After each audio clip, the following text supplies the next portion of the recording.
Welcome to my podcast, Scientist Free from Religion. This podcast has as proposal, as main idea to talk about a scientific topic but also talk about religion. Different from the common assumption in which science and religion should be separated, here on this podcast we recognize formally that science and religion are not disconnected.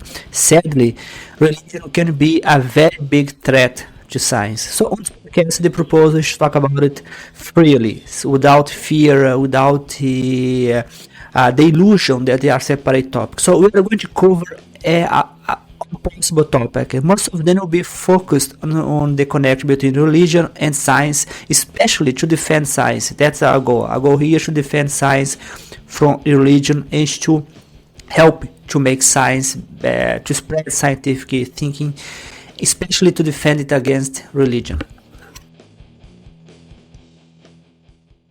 Welcome back to The Deep Dive, the show where we take a stack of your sources, articles, research papers, philosophical critiques, and extract the essential high-impact knowledge you need. Today we're diving into something that, once you see it, you can't unsee it. A real asymmetry in modern secular debate. It's about where the intellectual heavy artillery gets aimed, isn't it? If you look at the big atheist thinkers, the fiercest fire, the most uncompromising critiques, they're almost all reserved for the Abrahamic faith. For Christianity and Islam. Exactly. Yeah. But then when those same minds turn their gaze eastward, towards something like Buddhism, it gets quiet. It's almost a deference. It's often painted as the softer solution east of Suez. Yeah. Kind of sentimental favorite. And that's the mystery we're unpacking. There's this massive Western projection going on, this assumption that because Buddhism is mostly non-theistic, because there's no personal creator God, it must be immune. Immune to the kind of institutional danger and, frankly, the intellectual corruption that secularists see as so toxic in monotheism. So our mission today is to get past that sentimentality. We're going to do a deep dive into the epistemic, the political, and the historical reasons for this asymmetry. And we're drawing heavily on some intellectual heavyweights. People like Christopher Hitchens and Bertrand Russell, not exactly known for pulling their punches. Not at all. And we need to ask, is the threat level genuinely different for you, the listener, in the West today? Or is this perceived peace just a kind of a comforting projection, Western wish fulfillment maybe? And that leads to the ultimate question we're driving at. What happens when any system, and we really mean any system, 0 gods or 1,000 demands that you surrender your critical thought? Because that's the universal acid, right? That demand to, as Hitchens put it, leave your mind at the gate. That seems to be the one flaw that unites them all. We're investigating what happens when that kind of institutional corrosion sets in and whether the absence of a deity is any kind of vaccine against it. Okay, let's unpack this. So let's start with the basics, the fundamental structure of the claims being made. Let's call it the epistemic asymmetry. Why is Buddhism just a smaller target for secular critics in the first place? It all comes down to a matter of, intellectual jurisdiction. You could even think of it as a kind of mathematical difference. Mathematical difference? How so? Well, the intensity of an atheist critique is usually proportional to how strongly a religion tries to describe and ultimately control empirical reality. So it's about the friction it generates with science. Exactly. It's directly proportional to the rigidity and the falsifiability of the claims it makes about the natural world. Okay, so let's take the theistic claims then. Christianity, Islam, they make these incredibly strong, empirically testable assertions about, everything. They do. They claim a personal, all-knowing deity created the physical universe, sometimes in a very specific time frame. They claim verifiable miracles happened in history. Like resurrections or seas parting, things that, if they happened, would leave evidence. Precisely. And crucially, they claim that universal moral laws come directly from a supernatural lawgiver. These aren't just philosophical suggestions, they are divine commands. And this is where you get the maximum friction with science. Maximum. When a holy book tells you how the universe was formed, or when humans showed up, or what's responsible for biology, it's stepping right into the ring with physics, biology, and history. It's a conflict of jurisdiction. Absolutely. If you insist the world is 6,000 years old because of a divine revelation, you're not just offering a personal belief. You are placing yourself in direct, irreconcilable opposition to all of modern science. And that demands a response. A robust intellectual response. It has to. But the sources are clear that Buddhism, at least as it's often understood or practiced in the West, is structurally different. Most of the major schools are non-theistic or even explicitly atheistic. Right. They don't typically posit a creator god. There's no personal authoritative being intervening in the cosmos in that same way. So where's the focus? The focus is internal. It's centered on psychological states, the path to enlightenment, and on direct experience. The whole methodology is often framed as, here's an ethical and psychological toolkit. Try it. See if it reduces your suffering. It's experiential. It's psychological. Which makes it far more compatible, or at least less openly combative, with a modern scientific worldview. And you see this with things like mindfulness, right? It's been pulled out, studied, and shown to have real physiological benefits. You can do that without ever having to talk about reincarnation or celestial Buddhas. So there's the mathematical difference. Less metaphysics simply means less friction. If a system isn't trying to be the ultimate authority on cosmology, then science doesn't have to spend its time refuting its cosmology. And the atheist critique tends to follow power and testable absurdity. Yes. The critique becomes loudest and most urgent when a religious system claims authority over public life, over what's taught in schools as fact. We're talking about lobbies fighting against evolution education or trying to write their specific cosmology into law. That's the flashpoint for a secularist. And this is absolutely key to the asymmetry we're talking about. In Western countries, institutional Buddhism is almost completely absent from those fights. There's no big evangelical Buddhist lobby trying to get creationism into science class. None. They're not trying to legislate against secular morality in state houses. That institutional conflict of jurisdiction just doesn't exist on the same scale. So naturally, the critique is less urgent. But let's bring in some nuance here. Yeah. We have to be careful. Just because it's non-theistic doesn't make it entirely rational. Not by a long shot. Yeah. And we can't let the clean marketing of mindfulness obscure what's really under the hood. The sources are pretty clear on this. Most branches of Buddhism are packed with deeply irrational claims. Oh, absolutely. The incredibly complex mechanics of reincarnation across countless lifetimes, the idea of karmic moral determinism, where your actions dictate your entire future state, and of course these vast supernatural cosmologies. So that metaphysical baggage is definitely there. It is. And it absolutely warrants philosophical and scientific skepticism. The difference is the urgency of that critique. Right, because institutional Buddhism in London or Washington just doesn't wield the same political power as, say, a major evangelical lobby. Or a highly political Islamic group. Yeah. So its metaphysical problems are seen as less of an immediate threat than systems that are actively asserting a divine mandate, threatening eternal punishment, and demanding political obedience right here, right now. So the atheist critique prioritizes fighting systems that seek both intellectual and social control. That's the heart of it. Yeah. If a system says you have to subordinate your reason to our dogma, and it's using political power to enforce that, it becomes target number one. And Buddhism, in its typical Western form, just doesn't bring that same level of institutional aggression. It's the difference between a philosophy you might adopt for yourself and a political ideology that wants to govern you. Which brings us perfectly to the second, and I think much harder, part of this, Hitchens' proof of universal danger. If the real problem is institutional power demanding submission, then how has institutional Buddhism actually manifested historical harm? Because this is where the peaceful philosophy stereotype really meets the hard edge of reality. And this is where Hitchens was just so fierce.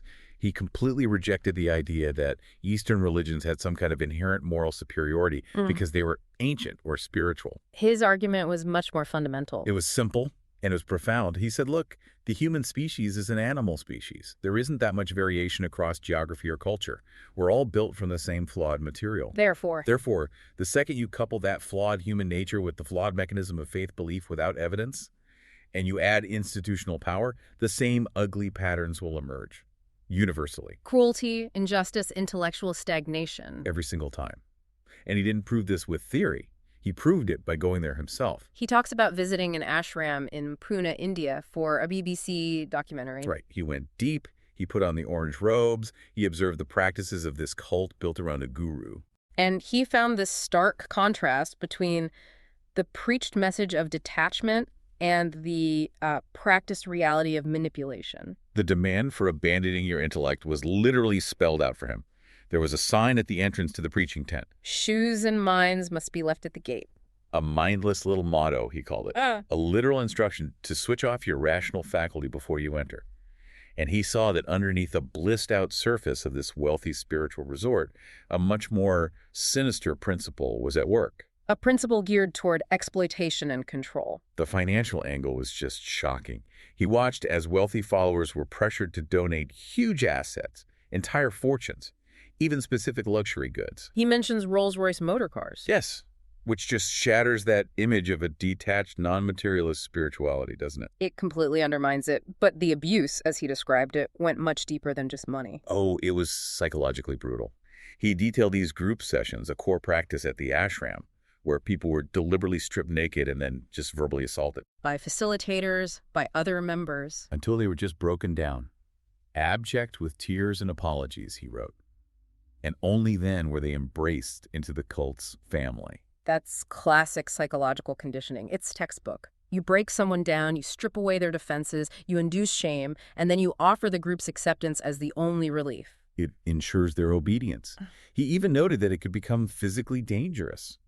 He mentions accounts of sessions where men were so rough that bones were broken and lives lost. So when an institution demands total submission, whether it's wearing a priest's collar or a guru's robes, the vulnerable get exploited. The lack of critical oversight turns manipulation into outright cruelty. And this is such a devastating critique because it shows the exact same patterns of cultic control and financial extraction that we're so familiar with from Western religious scams. But happening under the banner of an Eastern philosophy. Which proves his point.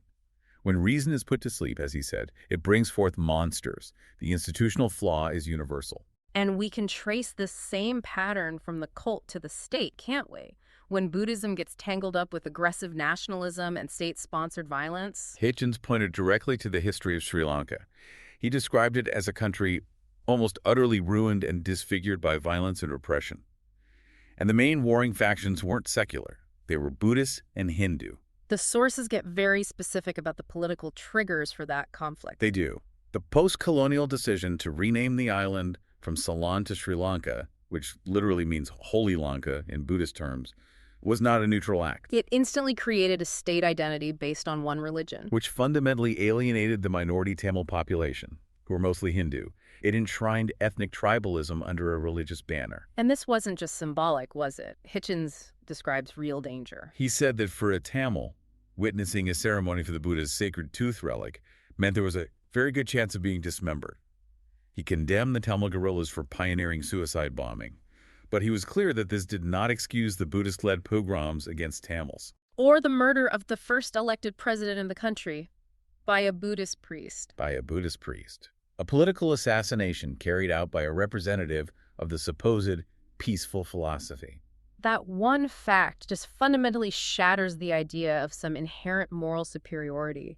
It shows how deeply faith and dogma can get entangled with political violence when power is on the line. And Hitchens was just as unsparing with contemporary figures. He saw the Dalai Lama not as some benign spiritual leader, but as a figure any secularist should recognize immediately. An autocrat. A religious autocrat and a political operator. Absolutely. The Western projection around the Dalai Lama is enormous, but Hitchens just cut right through it. What were his specific criticisms? Because as you say, for so many in the West, he's the ultimate symbol of peace. Well, first, he challenged the claim of a hereditary kingship appointed by heaven. He found that idea just anachronistic and offensive to any democratic principle. The divine right of kings, but with a different robe. Exactly. He also pointed to the persecution of dissenting Buddhist sects under the Dalai Lama's authority and his absolute rule over his enclave in India. And he also brought up the history of Tibet itself before the Chinese invasion. This is a crucial point from the sources for this deep dive. The romantic Western idea of old Tibet as some kind of Shangri-La, a spiritual paradise, is just not supported by the historical accounts. Hitchens describes it as a feudalistic and oppressive theocracy. He cites early foreign visitors who were, in his words, downright appalled at the feudal domination and hideous punishments that kept the population in permanent serfdom to a parasitic monastic elite. So the religious institution, the monastic elite, held all the economic and political power over a population that was often subjected to forced labor and corporal punishment. The whole concept of a divinely legitimate hereditary monarch regardless of the spiritual wrapping, was something Hitchens just found repugnant. And he saw the same patterns today with what he called the spiritual auction, the anointing of wealthy donors and Hollywood celebrities as spiritual figures at fundraisers. The moment spiritual authority starts depending on money, you see the same old patterns of corruption and cynicism. The power mechanism never changes.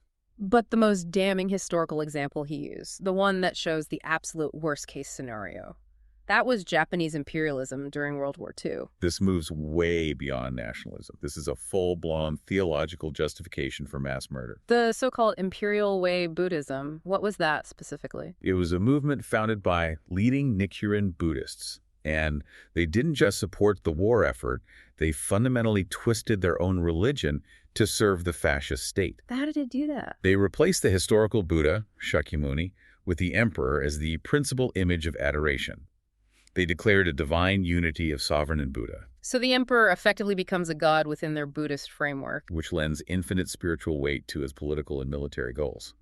The United Buddhist leadership then actively served Japan's expansionist war and, chillingly, gave them the theological cover for mass murder across Asia. They issued a proclamation, didn't they? They did. They stated, "We now have no choice but to exercise the benevolent forcefulness of killing one in order that many may live, to establish eternal peace in East Asia." Killing one in order that many may live is Satsu Tacho. That phrase is just. It's a direct theological justification for atrocity. Framed as benevolent forcefulness. It's a terrifying inversion of morality. It's almost a perfect mirror of the rationalizations used by Western religious authorities to bless the Crusades or the Inquisition. It proves that the religious impulse, when it's combined with state power and nationalism, can twist any core tenet, even the Buddhist reverence for life, into a license to kill. And the complicity went even deeper. Buddhist and Shinto priests were directly involved in recruiting and training kamikaze pilots, assuring them of the emperor's divine status and their own path to glory. So Hitchens' final point on this was devastating. He argued this happened not so much because it was Japanese, but because it was Buddhist. Meaning, the system's underlying demand for submission and its contempt for free inquiry made it vulnerable. It allowed it to be weaponized for the most horrific state violence. The ultimate conclusion is that all totalitarian systems are, at their core, faith-based. They all demand a total solution. Yeah. They all demand blind submission, the surrender of your individual critical mind. Whether it's a monk in a robe promising nirvana or a politician in a uniform promising a 1,000-year Reich. The mechanism is the same, and it will inevitably lead to the same patterns of cruelty and intellectual stagnation. The danger, in his view, is truly universal. Right. Okay, so if that's the case, if history shows that institutional power can corrupt any faith system, then maybe the asymmetry we started with isn't really about the content of the belief. Maybe it's about its current intellectual packaging. This is a really critical point. We have to talk about the logical traps that Western seekers fall into, especially this idea that science is somehow proving ancient spiritual claims. You hear it all the time. Science is finally catching up to what Buddhism has said for centuries. It's a very seductive claim. But it's based on a profound epistemological error. A convergence, a point of overlap between a scientific finding and an ancient text is not the same thing as validation of the entire tradition. It's a subtle but massive logical leap, and it's a leap the seeker makes to give authority to the system they're adopting. It's so seductive because, science is our most trusted source of truth about the world. So you read a study on neuroplasticity, the brain's ability to rewire itself. And immediately people say, see, Buddhism has been teaching for 2,500 years that the mind shapes reality. They were right all along. But this is where confirmation bias and intellectual cherry-picking come in. People grab on to the mystical ideas that seem to align with the scientific finding. Like mindfulness reducing stress or the physiological benefits of meditation. But they conveniently ignore all the parts that are completely untestable by science. The mechanics of karma across lifetimes, the existence of supernatural realms, all of that gets a free pass. The sources have a name for this. It's the logical fallacy of affirming the consequent. Right. Let's break that down for you. Affirming the consequent is an argument that goes like this. If A is true, then B will be true. We see that B is true. Therefore, A must be true. So in this case, A is the entire metaphysical system of Buddhism is true, and B is meditation reduces stress. Exactly. You observe B meditation demonstrably works to reduce stress, and you then leap to the conclusion that A, the whole cosmology must be true. But that conclusion just doesn't follow logically. It's a classic fallacy. It is. A simple example. If my car won't start, A, then the battery might be dead. B, I check and the battery's dead. B, that doesn't prove that was the only reason the car wouldn't start. The fuel pump could also be broken. Claiming that science proves Buddhism is, as one source put it, just belief shopping with a lab coat on. It's a way to give ancient claims a veneer of modern legitimacy without actually applying the rigorous skepticism they deserve. And the source material uses a fantastic analogy to show just how absurd this overgeneralized convergence can get, the talking snake analogy. Yes, it's a great way to expose the intellectual incoherence. The argument goes like this. If you accept that a single point of convergence, say, between neuroscience and meditation, implicitly validates an entire mythology, then, by that same logic, you have to be open to the idea that science might one day validate the Christian idea that a snake can talk. because that story is part of a religious text that also contains some valid moral teachings. You can't just pick the parts you like. If convergence on one point validates the whole system, it has to validate all the points. Which is obviously absurd. The point is you can't take the validation of one therapeutic practice, like meditation, as a blanket endorsement for an entire mythology. Doesn't matter if that mythology includes talking animals, virgin births, or complex systems of reincarnation. Each and every claim has to stand on its own merit. It needs to be subjected to rigorous skepticism, testing, and ideally it needs to be falsifiable. Science is here to test reality and advance our understanding. It's not a tool to go back and retroactively validate ancient worldviews based on a few convenient data points. And this brings us right back to someone like Bertrand Russell, who really provided the philosophical backbone for this whole critique. While Hitchens focused on the political and institutional danger, Russell's critique was more fundamental. It was about metaphysics. He saw all major religions, Christianity, Islam, Hinduism, and yes, Buddhism, as fundamentally false and harmful. Why? Because they all demand faith in doctrines without evidence. And for Russell, that was the original sin, because it hinders rational inquiry and intellectual freedom, regardless of how nice the ethical framework might seem. And while he definitely aimed his sharpest critiques at Christianity and Islam because of their history of persecution and resisting science, he did not give Buddhism a free pass. Not at all. He specifically called out Buddhism's metaphysical claims. He pointed to reincarnation and karma as concepts that lack any scientific basis and require the same kind of non-evidence-based faith he condemned everywhere else. He also had this great example of how dogma, even in a seemingly rational system, can lead to some very strange ethical conclusions. Right. He cited a Japanese Buddhist sect that was founded on the idea of justification by faith alone. And they deduced that as long as their faith was pure, sin didn't really matter. So the priests in this sect, noting that the only sin that really tempted them was marriage, decided to just get married and otherwise lived blameless lives. It's a perfect example of how once you subordinate reason to a particular interpretation of dogma, a total solution, you can justify almost anything. The core point Russell was making is that the essential alternative to any dogmatic system is the defense of secular pluralism, the right not to be compelled to believe.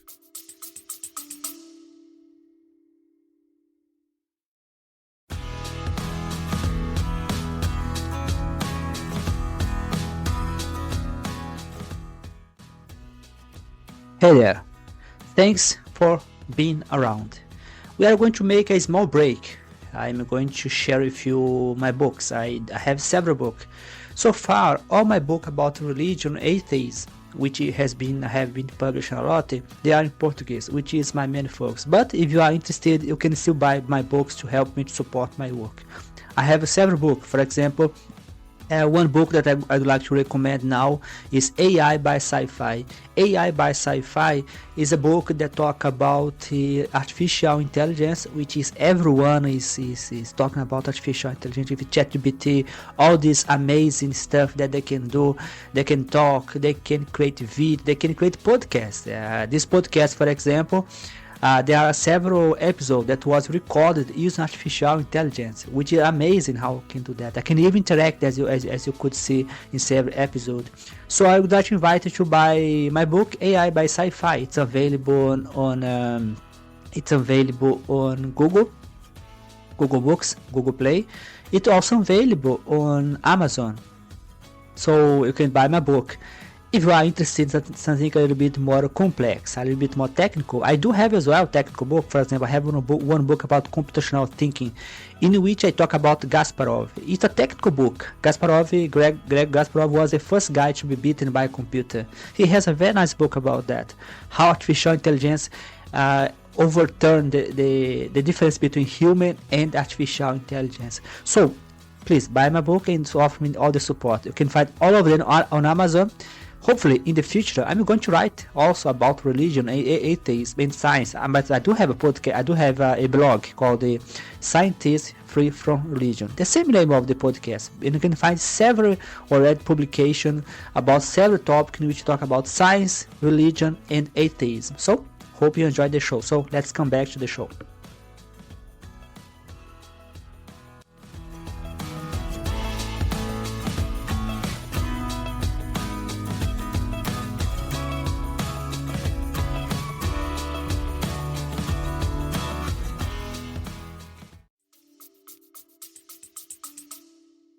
So Russell sees all religion as inherently dogmatic and therefore harmful to our freedom of thought.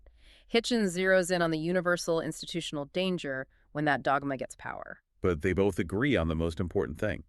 Intellectual humility and skepticism have to come before the comfort of a total solution or a neat narrative. And that intellectual consistency has to be applied everywhere, regardless of geography or history. It's the only standard that matters. Okay, let's dive even deeper now into the aesthetics. Because the core narrative contrast between these systems is so visually and psychologically powerful. It explains why so many Westerners are seduced by the tranquility of the East. The image of the serene, meditating Buddha is just worlds away from the image of the tortured Christ on the cross. And this isn't an accident. It's not just an artistic choice. It encodes a radically different worldview about suffering, guilt, and power. If we start with Christianity, the central, inescapable symbol is the cross. And the sources urge us to see it for what it is. Not a gentle teaching aid, but a Roman execution device. A symbol of state torture and dominance. Exactly. Imagine if a modern religion decided to venerate the electric chair or a lethal injection gurney as its most sacred icon. That's the level of brutality we're talking about. And the sources are very pointed about the psychological and political strategy behind venerating this symbol. Adopting the cross as a holy icon glorifies submission. It glorifies suffering. It's what Friedrich Nietzsche famously called slave morality. Can we just pause and explain that for the listener? What did Nietzsche mean by slave morality? He argued that it was a morality born from resentment. It was a complete inversion of classical aristocratic values. In slave morality, things like strength, pride, dominance, the values of the master are redefined as evil. And weakness, suffering, humility, submission, the traits of the oppressed are redefined as good. And the cross, the symbol of a God who suffers willingly and is humiliated, is the absolute perfect embodiment of that reversal. And this symbol serves a crucial political function, too. The depoliticization of injustice. This is a brilliant and cynical move. Christianity teaches that Christ's suffering wasn't caused by the historical perpetrators, the Roman Empire, the corrupt religious authorities. No, it was caused by your sin, a universal metaphysical crime. By shifting the blame onto this universal, internal human guilt original sin, the system masterfully pacifies any potential for revolt. The message changes from, look at the injustice done by the state, to, you are all guilty, look to heaven for salvation. It's an ideological tool that's been used for centuries to bless authoritarian rule and make social inequality seem natural. The underlying message is, suffering is noble. Endure it quietly. Your reward will come after you die. This narrative creates this perpetual dependence on an external savior. Suffering becomes a cosmic moral debt that has to be paid by someone else's sacrifice, by Jesus' blood and agony. You mentioned the cult of death that's inherent in this. When Christianity was first forming, the Roman Emperor Marcus Aurelius criticized Christians not for being afraid of death, but for courting it with emotional extremism. Rushing towards martyrdom as if it's a prize. Instead of approaching it with reason and dignity, with what the Greeks called logos, which is what the Stoics prized. The psychological cost of this system is just baked in from the start. It creates this perpetual sense of dependence. The message is, the self is broken, shameful, and must be saved from the outside. It's a cosmic courtroom drama. Humanity sins, God demands justice, Jesus pays the fine, and you're off the hook only if you believe and submit. Now let's contrast that sharply with Buddhism. The contrast could not be more stark. The Buddha is almost always shown in these calm, serene poses, meditating, teaching, smiling. There's no spectacle of pain, no blood, no execution, no angry deity demanding a sacrifice. He's calm because he conquered suffering. He did it through internal understanding. Right. Suffering, or dukkha, is acknowledged as a fundamental reality of life, but it is not worshipped. It's not sacralized. The solution is internal realization and self-liberation. It's an entirely self-reliant path. The message is, see reality as it is, let go of attachment. The Four Noble Truths are a diagnosis and a prescription. No one saves you. You free yourself through your own effort, your own discipline, your own self-understanding. So the core paths are radically different. In one, salvation comes from someone else's agony, and it requires your faith and dependence. In the other, liberation comes from your own clarity and wisdom, and it fosters self-reliance.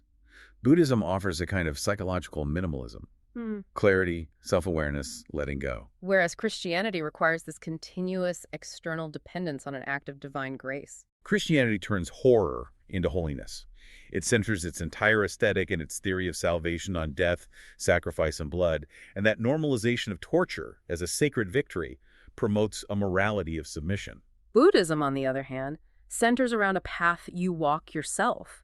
It offers liberation from delusion, not a rescue from damnation. And that fundamental psychological difference is exactly why so many Western secularists find the aesthetic of Buddhism so much more appealing. It seems to offer peace without the burden of moral debt. This psychological contrast becomes incredibly sharp at the moment of our ultimate vulnerability, death. Which brings us to Section 5, and the powerful rhetorical weapon that theistic religions, especially Christianity, have honed over the centuries. The myth of the deathbed conversion, the idea of the trembling atheist finally whispering, "Jesus, save me." Why is Christianity so obsessed with this trope, and why don't we see a Buddhist equivalent? Because Christianity, particularly the evangelical kind, has built a culture around weaponizing vulnerability as proof. The story of the steadfast skeptic finally collapsing under existential dread is a powerful shortcut for apologists. It lets them dismiss a person's entire lifetime of rational thought as just temporary bravado. It implies that death is the ultimate truth teller, as if a chemically altered dying mind is the most reliable source of metaphysical insight we have. And that is the huge logical flaw we have to call out. We know from science and medicine that a dying brain is not a clear one. It's often impaired, emotionally distressed, and pumped full of powerful drugs. It's a state of cognitive regression. A person might revert to the deepest cultural programming they received as a child, a cross, a prayer, a priest, not because it's metaphysically true, but because it's familiar. And to claim that this state reveals some ultimate truth that invalidates decades of reason is just, it's intellectually dishonest, it's exploitative. This is why Christopher Hitchens' foresight on this was so brilliant and so necessary. He knew this tactic was coming for him, and he preempted it. He explicitly warned everyone in his final writings that if any rumor of a conversion came out after he died, it should be dismissed immediately. His famous quote was, "If I convert, it's because I am extremely ill. The entity making such a remark may be a racked, half-aware imbecile." He was insisting on the primacy of his consistent, skeptical mind over some coerced, drug-induced final whisper. It was an incredible act of intellectual consistency, drawing a line against a religious narrative that thrives when there's no one left to argue back. And this tactic has a long, ugly history. There were rumors about David Hume, one of history's greatest skeptics, regretting his life's work. And those rumors were debunked by his friends, like Adam Smith, who documented Hume's calm, cheerful, and skeptical demeanor right up to the end. Same for figures like Voltaire and Charles Darwin. The conversion stories were fiercely disputed or just outright debunked, but the myth persists. The myth persists because it serves a function. It fits the required narrative that doubt is temporary and faith always wins in the end. It lets the believer dismiss a lifetime of reasoned argument with one convenient, often fabricated anecdote. But the cultural nature of this whole phenomenon is revealed when you apply a simple universality test. Where are the deathbed conversions in non-Christian countries? You don't hear stories of old Buddhist monks in Thailand suddenly whispering the Lord's Prayer. You don't see devout Hindus in Mumbai converting to Catholicism on their deathbeds. If Christianity were based on some universal truth that reveals itself at the moment of death, you'd expect to see this happening everywhere. This silence is what's so telling. It shows that the deathbed conversion is a social phenomenon. It's rooted in a specific Western cultural pressure and narrative control. It's not a metaphysical revelation. It's a way for a religion to claim victory after the intellectual debate is over for good.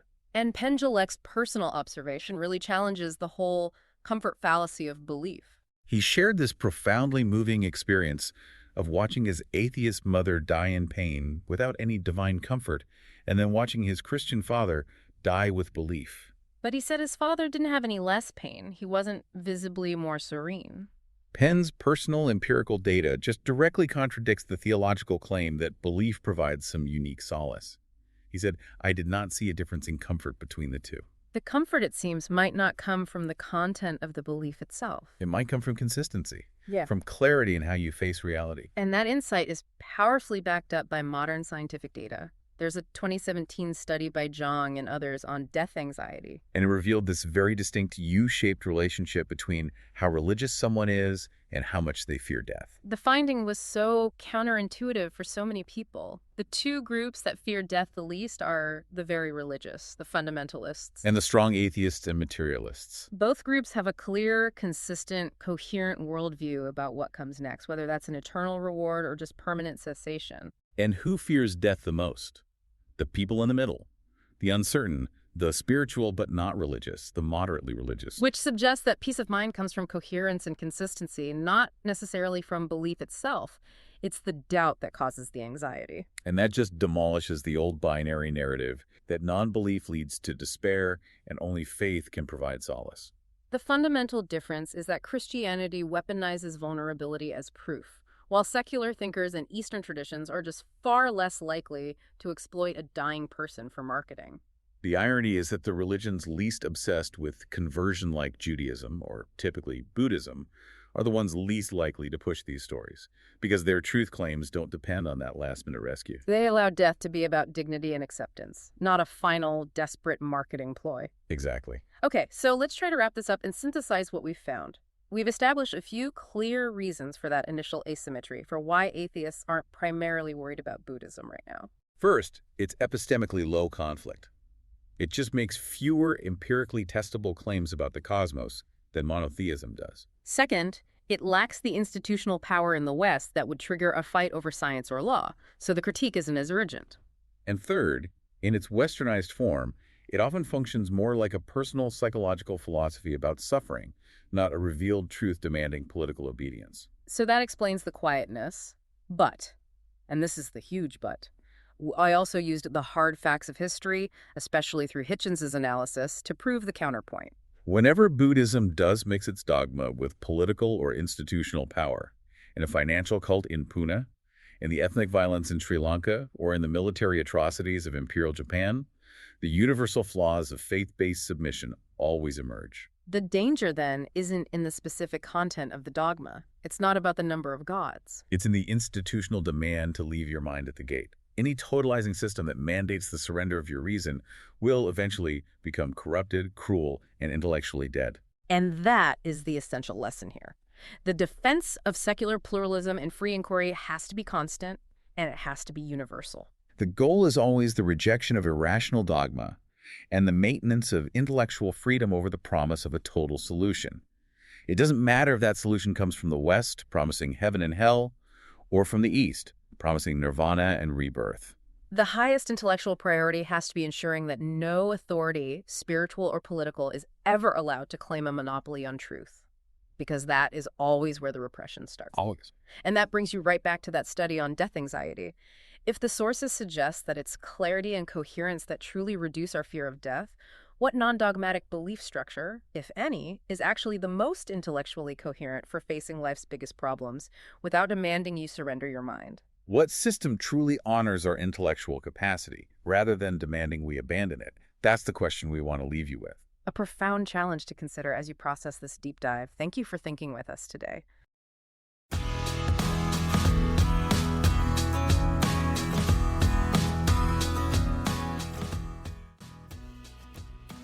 Hey there!